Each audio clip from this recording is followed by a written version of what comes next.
Okay, ito po ang inyong Pinoy Firearms Instructor na gunsmith din naman. At ngayon, bago ako bumati at magpasalamat, ay gusto ko lang munang basahin ang katanungan ni Ranyuan. Ang sabi niya, ano pong pangalan ng pantanggal ng primer? Pangarap ko rin kasing maging gunsmith. Okay, actually may video na ako niyang pantanggal ng primer na yan. Pero gusto ko kayong turuan ng iba pang pamamaraan ng pagtanggal ng primer. Okay? At bago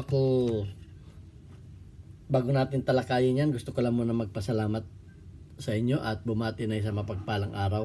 Ano mang oras dyan, mga OFW.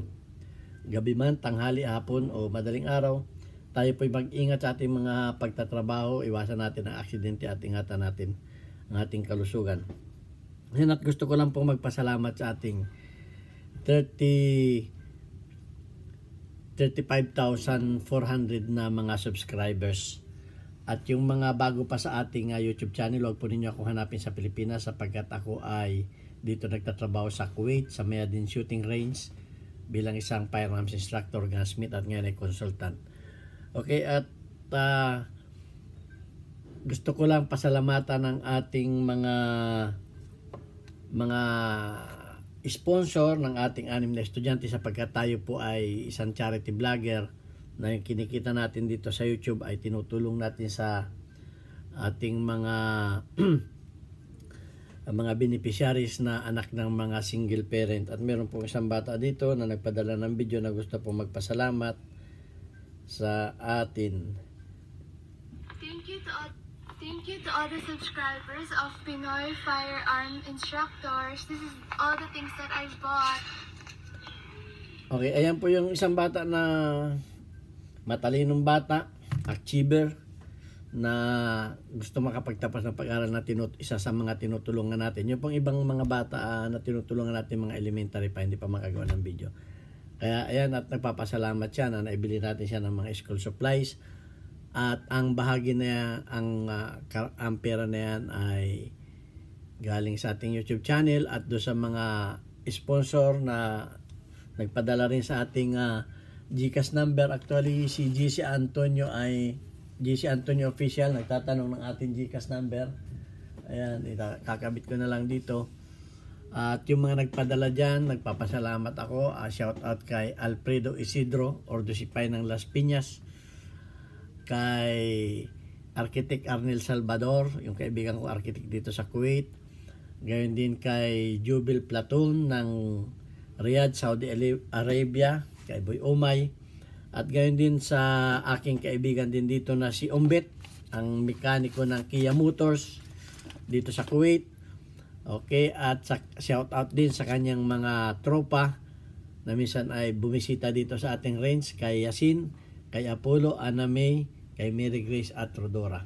Okay, maraming salamat po sa inyong mga tulong sa ating mga beneficiaries at doon sa mga nagpadala na hindi nagpakilala, please pakilala kayo para mapasalamatan ko kayo. At doon din sa mga gusto pa magpadala. Ayan, at ngayon ay ituturo ko sa inyo ang pagtanggal ng primer ng mabilisan. Dahil tinatanong ni Ryunan ang pangalan nitong hand primer ang pangalan nito. Ito po yan, ito po siya. Ayan, hand primer. So, ang pamamaraan nito ay kahit anong caliber na baril ay ilalagay mo lang dito yung basyo. Okay, empty seal yan. At parang baril lang siya na yung i-squeeze na ganon. Ayan. At yun, matatanggal na yung primer niya. Yung primer niya ay, ayun, natanggal na. So, ganun lang ito. Handy primer ang tawag dito. Ayan, ilalagay lang ninyo doon. At yun, natatanggal na yung primer. Okay. Ito ay mabibili ninyo sa online. Basta hanapin na lang ninyo kung saan yan, ganyan. Pero kung wala naman kayong pambili nito, ay ito lang ang kakailanganin ninyo. Isang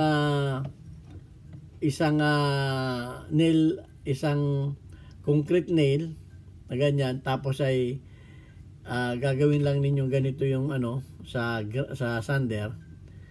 Okay?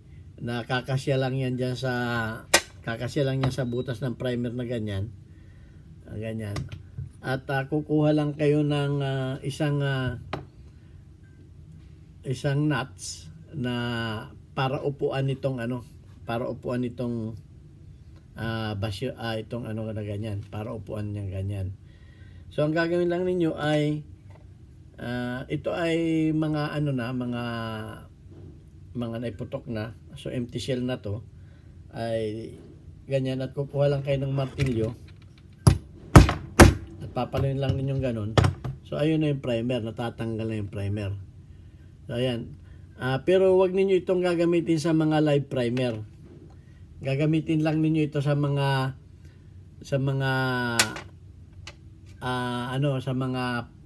primer na ay yung mga pumutok na. Okay, dahil hindi na delikado yan kasi pumutok na yan eh. Wala na diyang So gaganunin lang ninyo.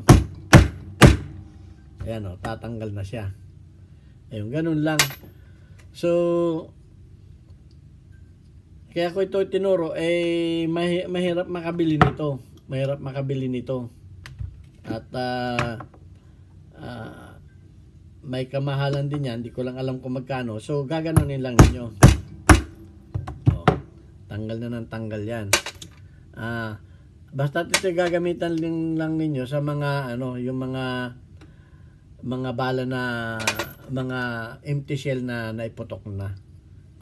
Kung magtatanggal kayo ng primer, siyempre lagi alisin ninyo yung primer doon sa doon sa nut. Yan, ganun lang kabilis. So tinuro ko yan para hindi na kayo mahirapan magtanggal ng primer. At yung pantanggal ng shout out sa ating Lady Gunsmith, kay Chinchin Gutierrez, na pati yung pantanggal ng head ay ginawa niya. Gusto ko sanang ituro yon, kung papayagan tayo ng YouTube, ay ituturo ko sa inyo yung paggawa ng bullet puller sa pamamagitan ng PVC pipe. Pero subukan natin kung papayagan tayo na YouTube na ituro yon. Pero ito lang muna ang ituturo ko sa inyo. Dahil ito naman ay hindi man delikado, dahil itong mga na ito ay pumutok na ito. Empty shell na ito, pumutok na. So hindi siya dangerous kasi na yan pumutok na yan kaya para sa akin mas mabilis pa ito kaysa dito. Ito maganda ito kung mga live ito. Pero ito ay hindi naman siya dangerous dahil pumutok na siya. So ayan, ganun lang. So ayan, at sana may natutunan kayo kahit simple lang yan. Pinagagawa lang natin yan. So may announcement lang ako. Dahil iniisip ko na magturo ng special class dahil may mga videos tayo na hindi talaga pumapasa sa community guidelines. So gusto kong maggawa ng special class na doon ako magtuturo. So yung mga interesado ay kung marami ang interesado at mahigit na 20 ang mga interesado na gustong matuto talaga, doon ko, kasi may mga tanong na hindi po pwedeng sagutin dito sa YouTube, bawal sagutin. So doon sa Messenger, kung meron tayong group chat, doon ko ituturo. Kung may interesado na doon ako gagawa ng videos at magtuturo. Kamukha nung ni-request ni Jubel Platon na paggagawa ng mga spring o mga magazine spring, pwede dong ituro kasi dito sa YouTube limitado lang dito ang pwede nating ituro. Kung mapapansin niyo ngayon, tayo ay hindi na gumagawa ng actual masyado at ini-explain lang natin kung paano dahil nga baka tayo ma-strike, nakadalawang strike na tayo, isang strike na lang mawawala na tayo sa YouTube, kaya masyadong maingat ako ngayon. So yun lang ang aking mag-message lang kayo dito sa ating YouTube para mailista ko yung mga may gusto na mag-enroll dun sa ating special class. Yun namang ating online class, yun ay parang GC yun, group chat lang yun. Okay, na doon pwede kayong mag-send ng mga pictures ng mga firearms, kasi dito sa YouTube hindi tayo pwedeng mag-send. So ayan, yun lang ang gusto kong sa inyo, ipaalam sa inyo. Kung marami, gagawa tayo ng special class. Yun lang mga gusto maging gunsmith ang tatanggapin ko. Okay, ito ang inyong Pinoy Firearms Instructor. Hanggang sa muli, at sana may natutunan kayo. At yung mga tanong ninyo, yung iba hindi ko talaga kayang sagutin sa YouTube dahil bawal, baka may strike.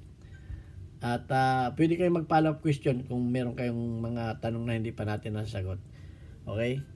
Ito ang inyong Pinoy Firearms Instructor. Hanggang sa muli, God bless us all.